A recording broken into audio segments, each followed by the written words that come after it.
Ay guys, may nakikita ka bang sound sa TikTok na gusto mong gawing ringtone? Meron akong alam. Try this converter na pwede mo siyang gawing ringtone. Hanapin mo lang yung video na gusto mong i-convert sa MP3 then save mo. Then punta kayo Play Store, then hanapin nyo yung PA converter. Then pagka-install nyo, open nyo lang.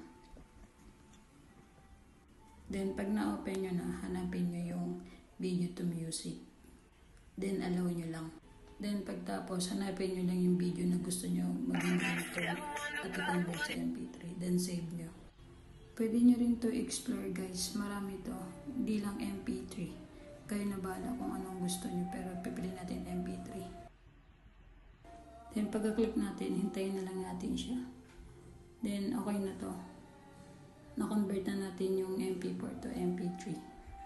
Then play na lang natin. Pwede na natin siyang gawing ringtone.